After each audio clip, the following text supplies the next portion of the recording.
All right. Well, thanks everyone for coming. Thanks, Paul. Thanks to the organizers and the staff. Most importantly, thank you for sitting out here in the heat. My name is Charles. Today, I'm going to talk about what problems are arising from the thousands of chains that are being deployed every day and what we're doing to fix it. But first, maybe just to get a sense for the audience, how many people have submitted a transaction on any chain? I guess everyone has. How about 5 chains or more? Has anyone used 5 chains? How about 20 chains, maybe even?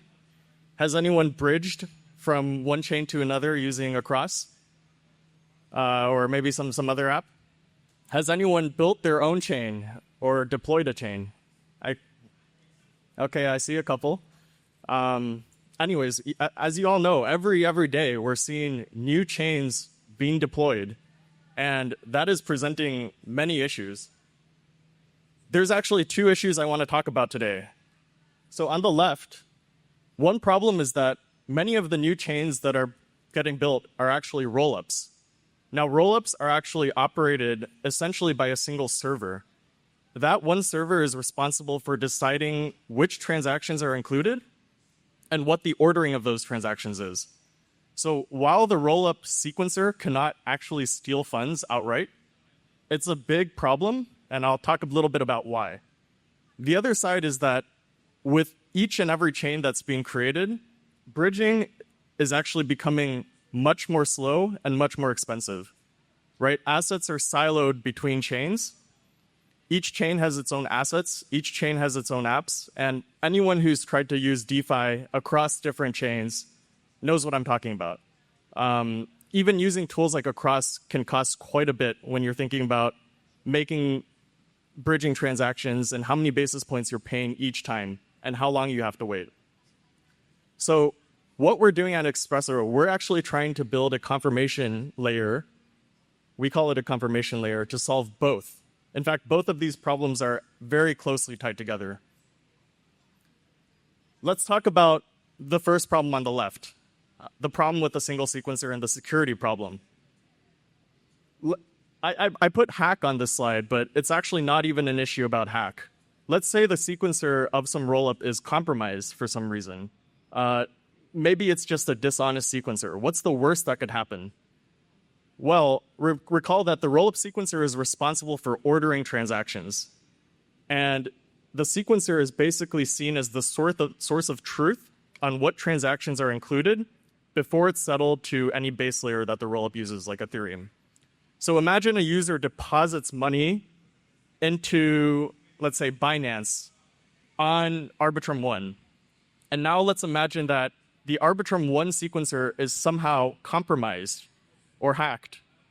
What would happen in that case?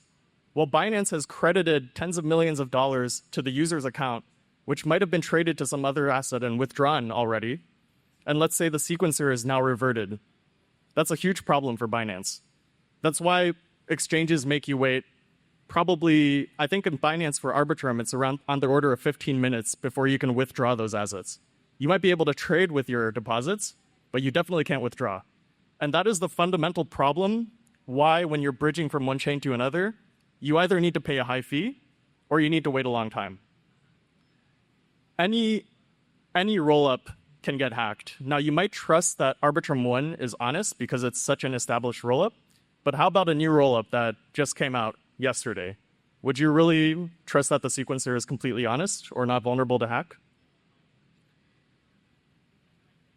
Now, there hasn't been a huge sequencer hack yet, but anytime there is a big incentive, there are going to be hacks. And a sequencer of any rollup is just a single server. And as we know from history, including recent history, when there's money to be made, the hacks are going to be attempted. So how does this problem blow up when we have more chains? Now, every day a new chain is being deployed, as I mentioned, right? Let's say a bridge app like a Cross or Circle's CCTP or Layer 0 is deployed on multiple chains. Right now, these apps are deployed on tens of chains. If even just one of those sequencers has a probability of, let's say, P% of being hacked, if there are n chains, then that probability essentially gets multiplied.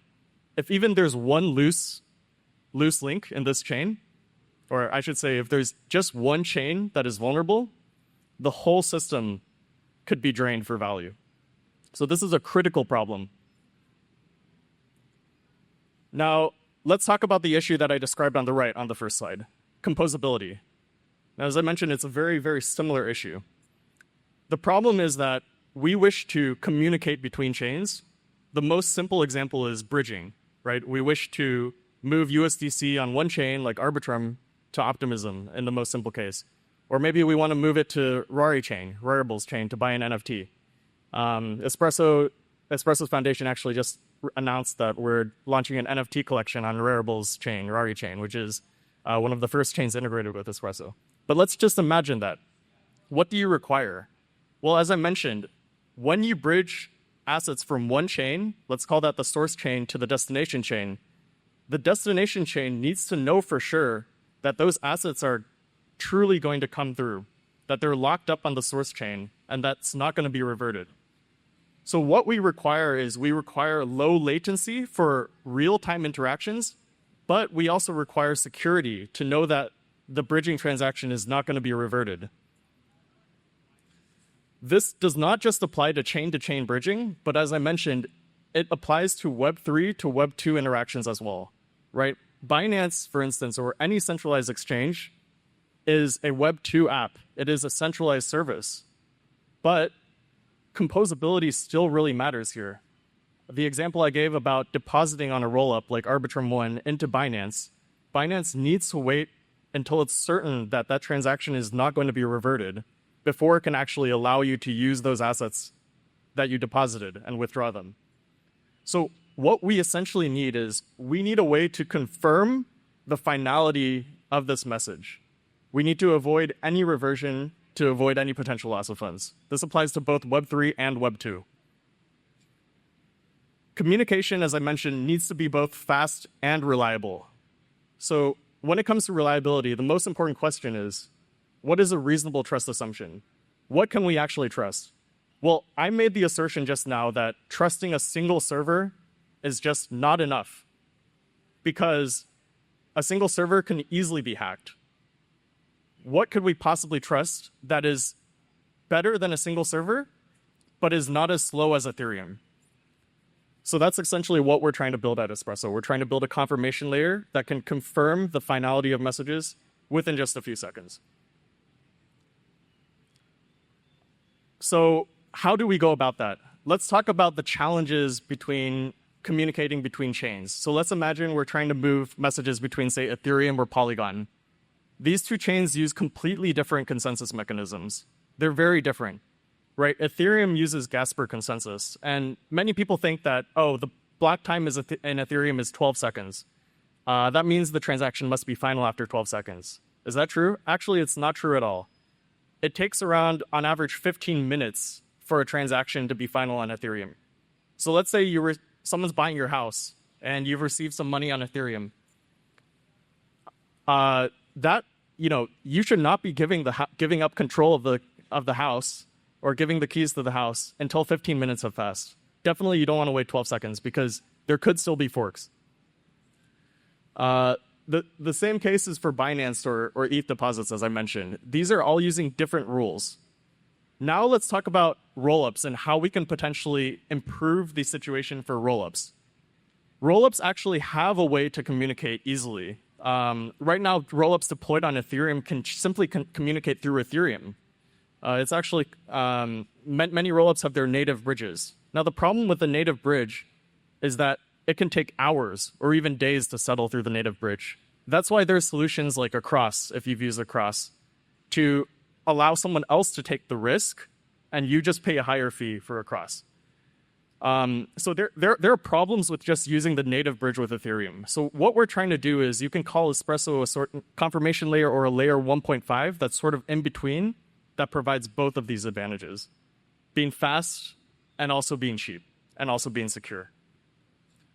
So what is Espresso? Espresso is essentially this confirmation layer in the middle. What we're doing is building a layer where transactions from chains can settle and get instant finality within around 5 seconds before they settle to the layer 1. But you still have a guarantee that ultimately what is settled to the layer 1 is exactly going to match what was already confirmed by Espresso. So we're trying to speed up interop and also boost security. And as I now mentioned, these two problems are tied completely together. If you improve security, then you're speeding up interop. How do we do that? Well, what underlies Espresso is a technology, a consensus protocol called Hotshot. It's something we've been working on for over 4 years now. Hotshot has a key property called optimistic responsiveness. Optimistic responsiveness basically means that in optimistic conditions, we can get finality on transactions within just a few seconds. So that is as close as possible to the performance of a centralized sequencer, but we are able to scale to hundreds or thousands of nodes with very little performance degradation.